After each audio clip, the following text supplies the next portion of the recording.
जय हिंद दोस्तों। यूएनएस master class के फिर से एक बेहतरीन वीडियो में आप सभी का स्वागत है। ये वीडियो कक्षा क्लास 10th और क्लास 12th के बोर्ड एग्ज़ाम दे रहे हैं उन सभी बच्चों के लिए आवश्यक है जो कि अपने इस एग्ज़ाम में बेहतरीन स्कोर करना चाहते हैं।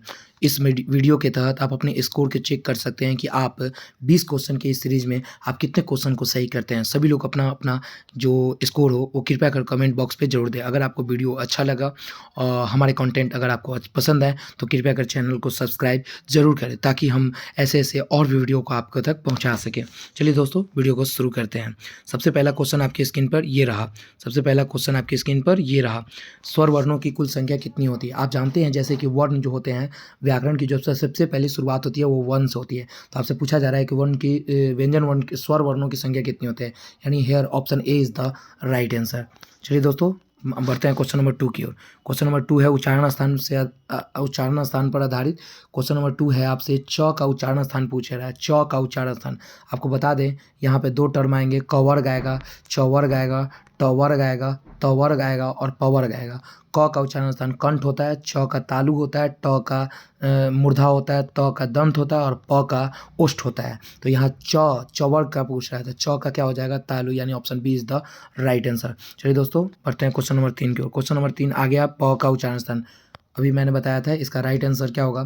प का उच्चारण स्थान प, जब जैसे आप प बोलते हैं तो इसका उच्चारण स्थान ओष्ठ से निकलता है, यानी option D is the right answer. बढ़ते हैं क्वेश्चन नंबर 4 की ओर।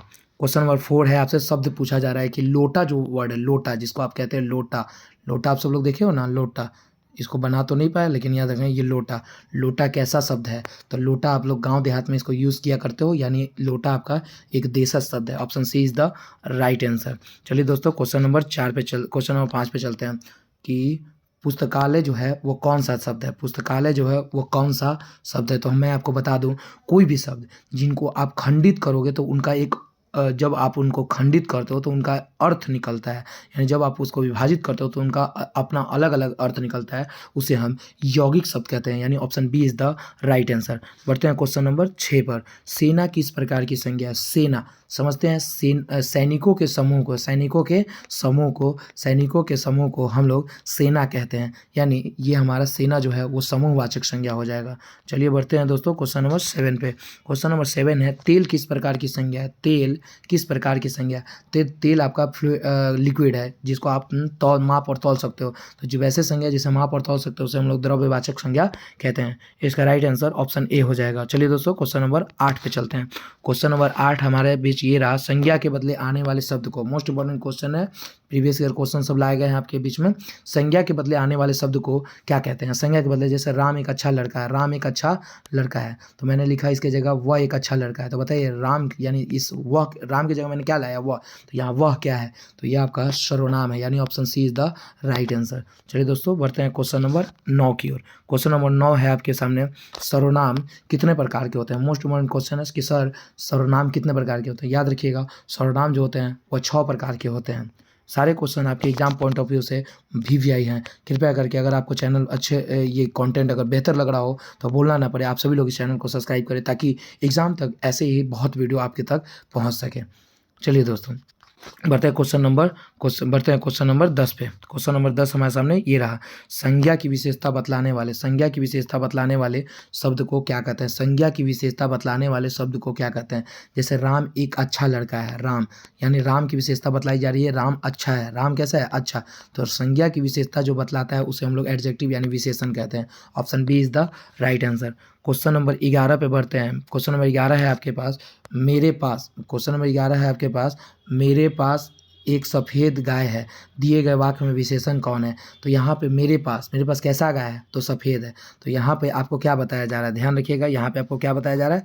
ध्यान रखिएगा, यहाँ पे आपको क्या बताया जा रहा है कि गाय जो है वो कैसा है? सफ़ेद है, यानी हमारा विशेषण जो हो गया वो क्या हो गया? सफ़ेद हो जाएगा। आपको ये भी पूछ सकता है कि सफ़ेद कौन सा विशेषण है? तो यह गुण और गुण को बता रहा है। इसकी कैसे बता रहा है? गुण यानी रंग को बता रहा है, और ये गुण, आकार और रंग जो बताते हैं उसे हम लोग गुणवाचक विशेषण कहते हैं। चलिए दोस्तों बढ़ते हैं क्वेश्चन नंबर 12 पे। क्वेश्चन नंबर 12 ये रहा, संज्ञा तथा सर्वनाम के जिस रूप से वाक्य के साथ संबंध जोड़ा जाता है उसे क्या कहते हैं? मोस्ट इंपॉर्टेंट क्वेश्चन है, संज्ञा तथा सर्वनाम। जैसे राम की गाय समझिएगा, तो राम और गाय के बीच के संबंध कौन जोड़ रहा है? की। कौन है भाई? की। तो ये की क्या हो गया? तो इसको हम लोग कारक कहते हैं। यानी ऑप्शन 12 का option C is the right answer. Question number 13 पे आते हैं। क्वेश्चन नंबर 13 है राम ने रावण को मारा है। बहुत इंपॉर्टेंट क्वेश्चन है। राम ने रावण को मारा, उपरोक्त वाक्य में राम कौन है? तो आपको बता दें कि जो कार्य को करता है, कारक के बारे में, ये सारे कारक हैं, ठीक है। तो आपसे क्वेश्चन कर रहा है कि बताइए यहाँ पे राम क्या है? तो याद रखिए जो कार्य करता है, जो कार्य करता है उसे हम कर्म कारक करते हैं। क्या बोलते हैं?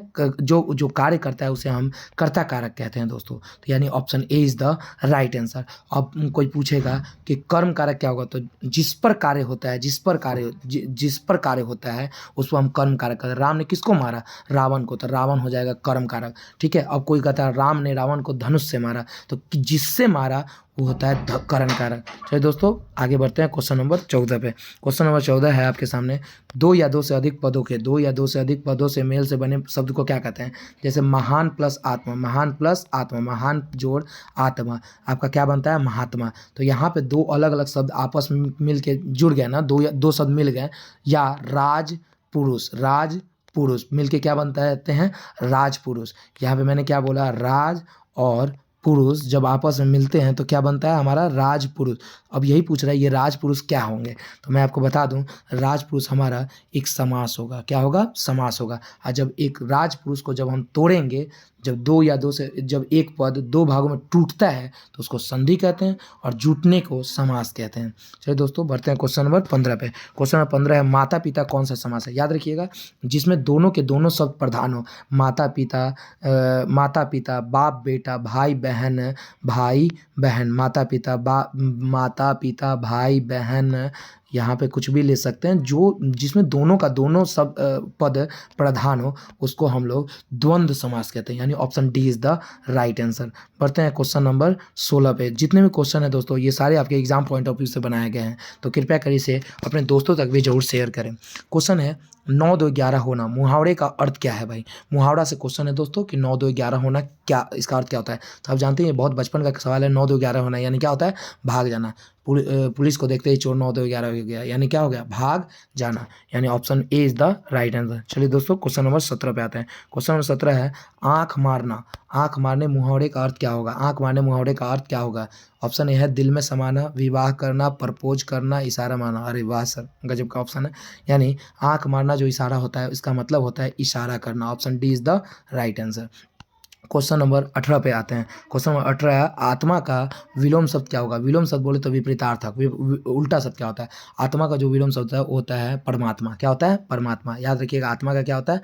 परमात्मा। चलिए दोस्तों आते हैं क्वेश्चन नंबर 19 पे। क्वेश्चन नंबर 19 ये रहा आपके सामने, पुस्तक का लिंग निर्णय करें। यानी ये लिंग निर्णय से आपके एग्जाम में बहुत मोस्ट इंपॉर्टेंट क्वेश्चन आएगा। याद रखिएगा इसका एक बेहतरीन ट्रिक याद रखिएगा, हा मो द घी पा जी।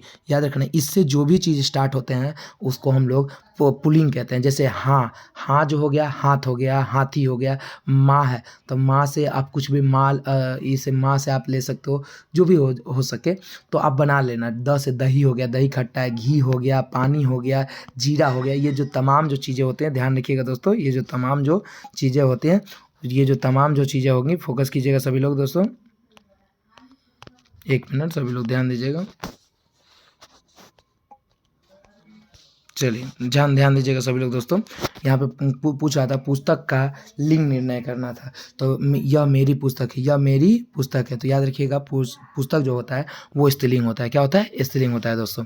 आते हैं क्वेश्चन नंबर 20 पे। क्वेश्चन नंबर 20 है जिसका कोई ना हो, यानी समझिएगा जिसका कोई ना हो। इस दुनिया में नहीं कहते हैं कि जिसका कोई ना हो, वो क्या होगा? जिसका कोई ना हो।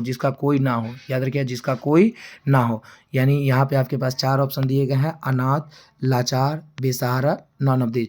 चलिए दोस्तों इसका जो भी राइट आंसर हो उसको आप सभी लोग कमेंट में देंगे। इसका राइट आंसर क्या देंगे? कमेंट में सभी लोग जरूर देंगे, ठीक है। और अगर आपको उम्मीद करते हैं कि अगर वीडियो सही लगा होगा तो कृपया कर चैनल को सब्सक्राइब जरूर करें। And thanks for watching. जय हिंद दोस्तों।